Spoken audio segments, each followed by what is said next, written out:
into a house, I sure wouldn't want to move into it till God had looked everything over. I want to see what's mine. I want to see what I own. And when I fell heir to the kingdom of God, through the righteousness of Jesus Christ, baptized into this great arcade of God's eternal blessings, I like to walk around and see what's mine. Amen. Look on the shelves, see what this is. Here it is. Every promise in the book belongs to every believer. Don't you stand still for somebody to push you off in a corner, give you a little cold tater and tell you to wait. Don't you listen to that stuff. God's promises right now. Push you off in a millennium somewhere. The Bible said, now we are the sons of God. What we will be, we are now, present tense.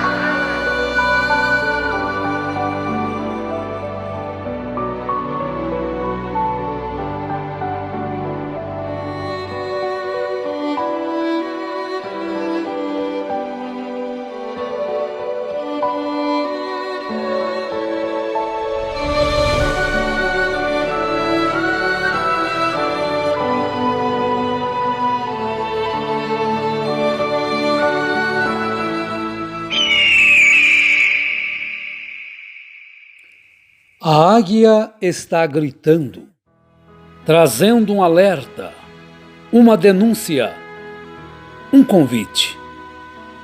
Quem poderá ouvir e aceitar a advertência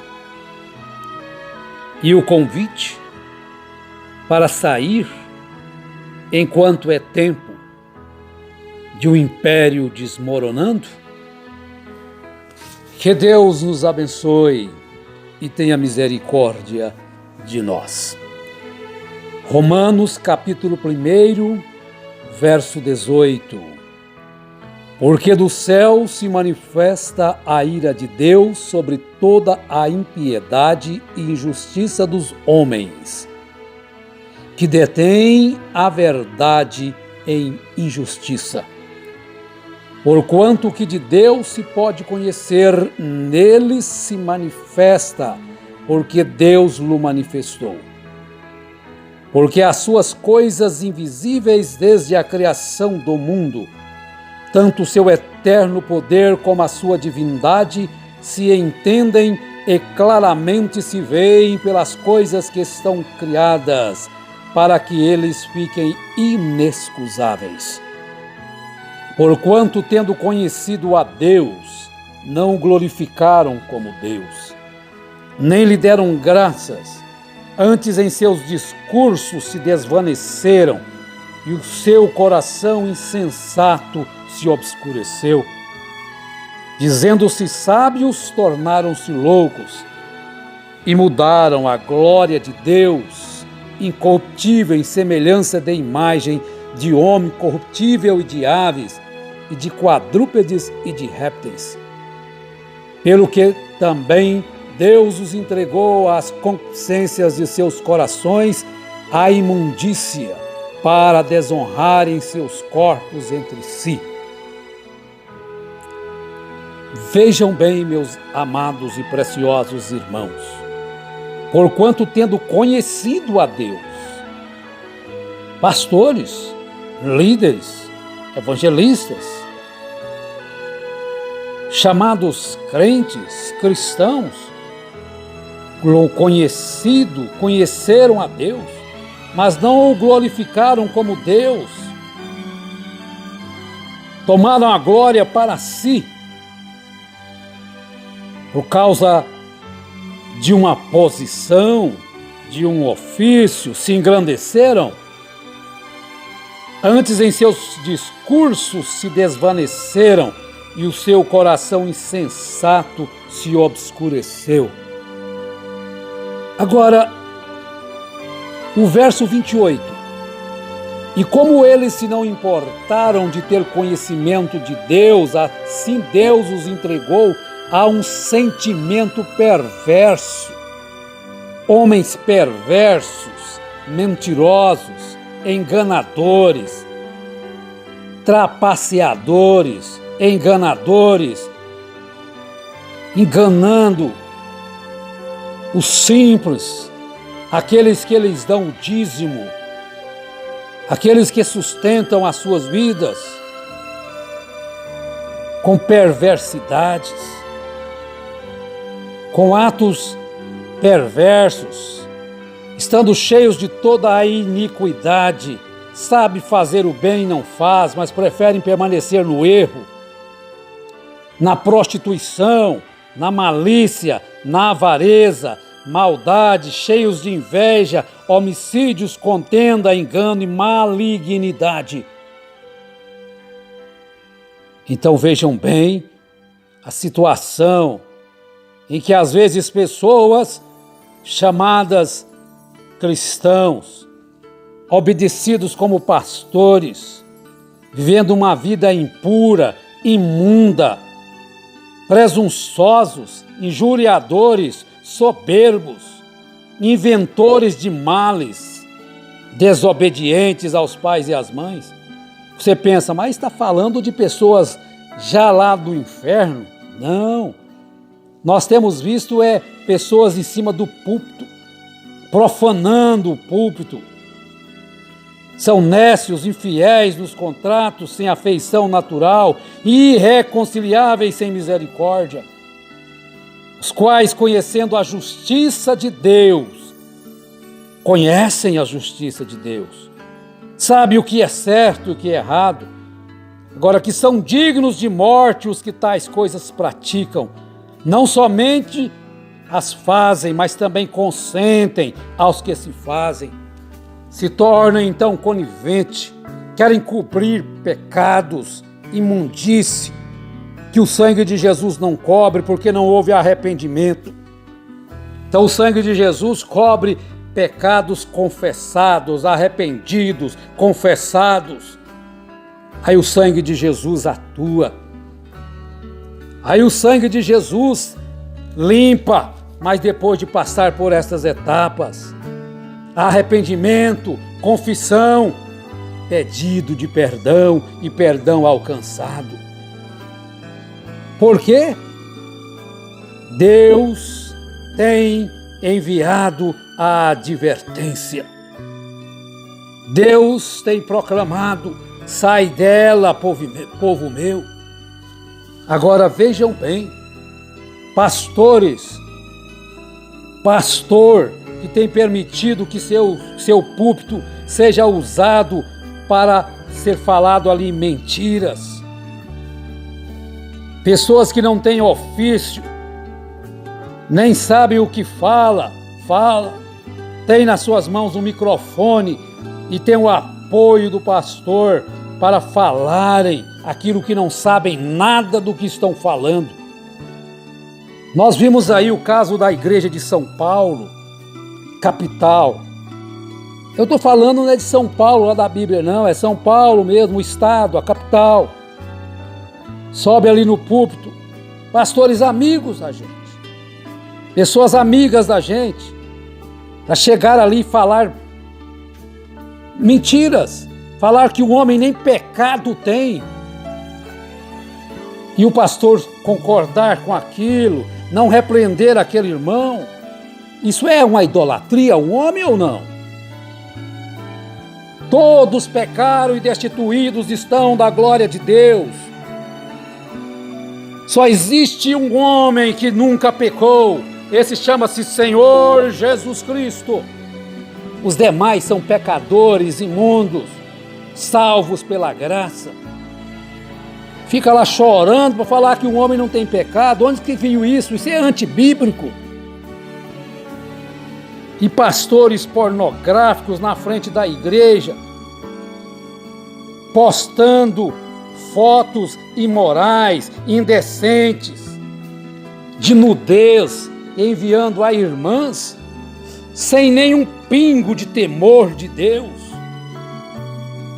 Deveriam, pelo menos, ter um pouquinho de hombridade e não subirem nunca mais num púlpito, pois são imorais. Aí está, meus irmãos. Vocês aí de Lusiânia tem um pastor desta forma.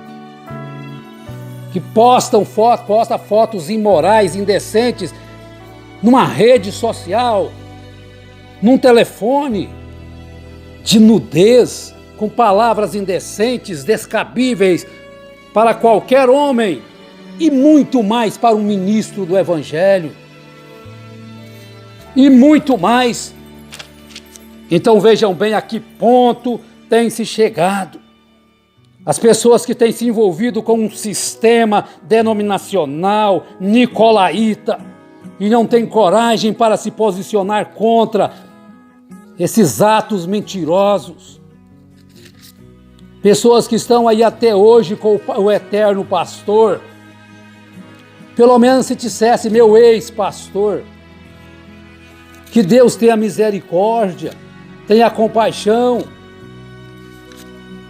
Isso chama-se idolatria. Ao homem está destinado morrer e depois disso o juízo. Mas nós temos caído da graça de Deus? Temos deixado que o maligno, que Satanás, roube aquilo de bom que Deus deu? É uma advertência pesada da águia de Deus. Assim diz São Paulo, na carta a Tito, no capítulo 3, ao homem herege, depois de uma e outra admoestação, evita-o, sabendo que esse tal está pervertido e peca, estando já em si mesmo condenado. Sem nenhum temor, para a gente não falar sem uma vergonha, um homem que se diz pastor. Agora escute o convite, essa foi a advertência, foi o grito da águia advertindo. Será que ainda pode alcançar arrependimento? Então arrependa-se, peça misericórdia, perdão, antes que seja tarde, porque acho que compete a nós fazer isto, pois vemos outro êxodo se aproximando. Acho que deveríamos olhar e buscar as Escrituras quando vemos coisas surgindo, tanta perversidade, tanta maldade, tanta mentira, de homens que deveriam se portar verdadeiramente, se posicionar pela verdade, mas não tem nem mais condições às vezes de falar a verdade, porque a mentira chegou até o teto. Agora, tome a sua decisão precisa e correta enquanto tem tempo. A igreja teve que tomar uma decisão no passado. A palavra de Deus deve ser ao nosso alvo, porque é uma coisa horrível e crucial o erro. E a igreja no passado tomou a decisão de ficar com o erro, ao invés de ficar com a palavra que é a verdade. Então o profeta faz uma pergunta na mensagem: o que faremos com esse Jesus chamado Cristo 39? E eu me pergunto se seria possível nós cometer esse mesmo erro. Eles tinham recebido a última chance deles de verem o que ele era e de aceitarem isso. Agora você não terá a oportunidade de sempre aceitar o que Deus envia. Veja, a paciência dele acaba chegando ao fim, e então você atravessa aquela linha entre a graça e julgamento. Nada resta a não ser julgamento quando a paciência de Deus chega ao fim. Então nós devemos gritar por misericórdia, por compaixão, Jesus. Então vejamos isso que tem acontecido nos púlpitos. Vamos, pastor, decida. Quando você for colocar alguém no seu púlpito, não coloque alguém para falar o que não sabe, mentiras. Vejam bem que lástima. Tá bom, ele é uma boa pessoa, é um piloto, é isso, tem cultura, é intelectual, mas ele não está ali colocado no púlpito para colocar dúvida na mente das pessoas, nos corações da pessoa, numa mentira descabida, se não sabe nem o que está falando. E o culpado é o pastor que entrega o microfone à pessoa e ele fala o que quer e ele não corrige. E aquele erro fica esparramado para o mundo. Clame por isto. É possível sim cometer os mesmos erros do passado, ignorar a verdade de Deus e ficar ligado a um sistema caído, declaradamente podre, pois se envolveu na perversidade da carne. Sistema envolvido na perversidade da carne, na concupiscência dos olhos, na concupiscência da carne e na soberba da vida. Entregou-se a isto, porque não ouviu os conselhos da águia gritando para voltar atrás e acertar tudo o que poderia acertar. Não sejais vós enganados, meus irmãos. Estamos vivendo agora um novo êxodo, uma nova chamada. Bem-aventurados são aqueles que podem ouvir o grito de sair de mais um sistema e marcharmos livremente para adorar a Deus em sinceridade, em honestidade, em pureza, em devoção e com um coração livre de pesares e de pecados, sendo purificados no sangue de Jesus. Para a honra e glória de nosso Senhor Jesus Cristo, eu te peço, ó Pai, ajude os meus irmãos que estão ainda indecisos, sair ou não sair, mas que eles possam tomar a decisão precisa e correta. Como o profeta ouviu aquela profecia, porque tens escolhido este caminho estreito. Sair é tomar a decisão precisa e correta, sair desse caminho largo, rico, abastado e entrar para andar com os poucos desprezados do Senhor, em nome de Jesus Cristo. Amém, Senhor. Amém.